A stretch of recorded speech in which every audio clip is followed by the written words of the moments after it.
Welcome back to my YouTube channel, Wake Up and Live. This is Bob. If you haven't yet done so, please subscribe, like, share my video, and tell someone about my channel. Oftentimes, people ask me, where is the best place to live in Jamaica if you're moving back? Well, moving back or living in Jamaica will depend on your needs, right? What's important to you.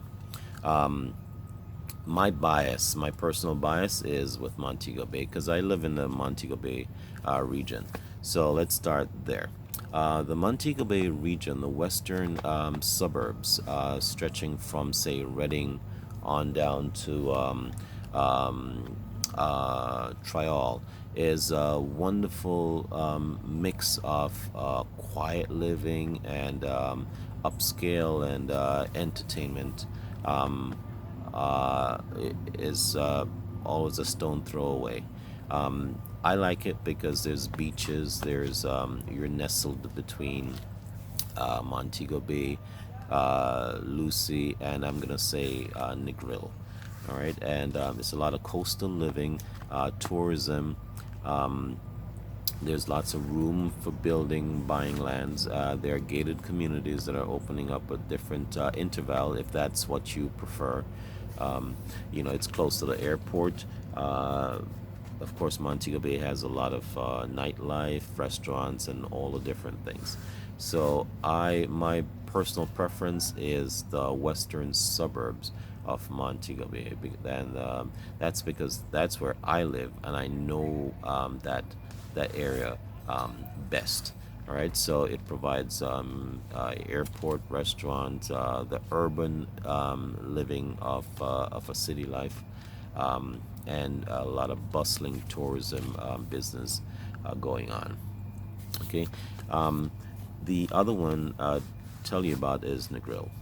So Negril in general would not be big for living, except that the eastern portion of it is opening up to building homes, and a lot of gated communities are in that region. And of course, Negril has very good coastal beach areas. Um, it does have the experience of river activities also, and it's a bustling mix of international crowd.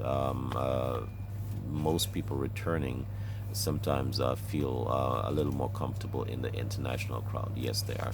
Same with Montego Bay, and that's the same for the entire north coast of Montego Bay, which is engulfing tourism.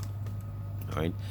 The next area I'd probably tell you about is Falmouth and the environment of Falmouth. Both east of Falmouth and west of Falmouth um, are good areas for buying or building land. Again, those areas have a lot of gated communities developing, so you can buy into it. No need to do anything, just buy into it if you can afford that. It does have the advantages of again, coastal beaches.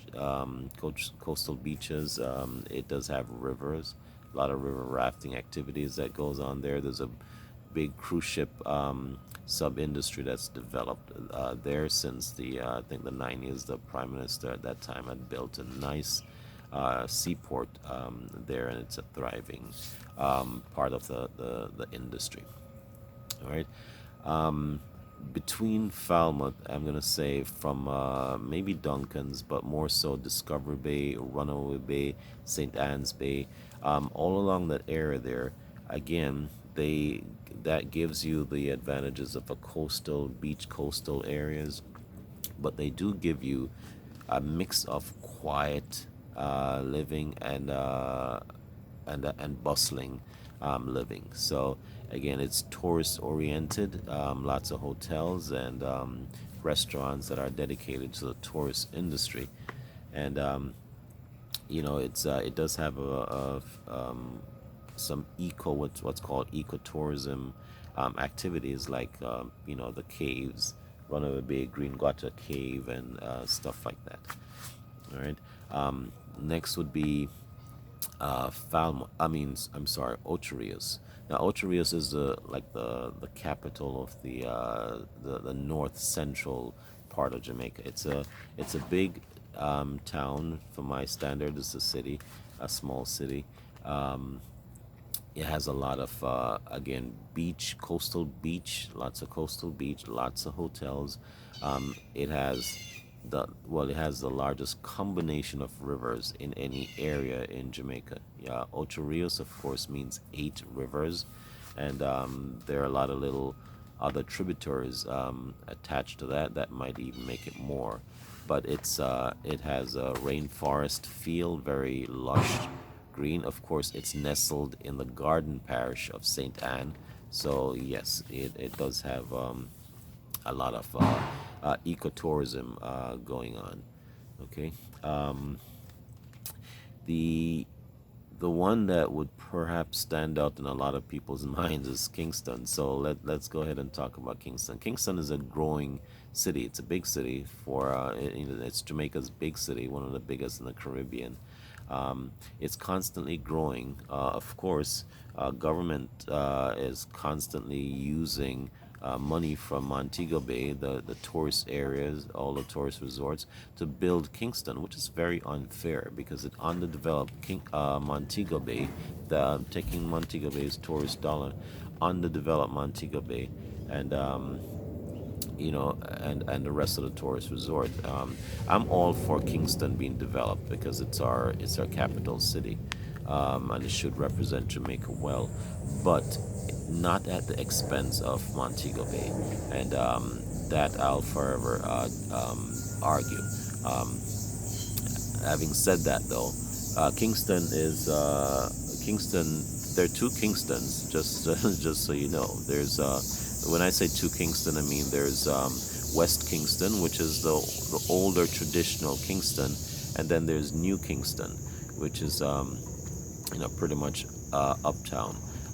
Both sections of Kingston are a world apart.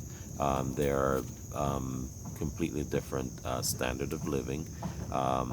West Kingston is traditionally Kingston, um, with all its cultural activities and so.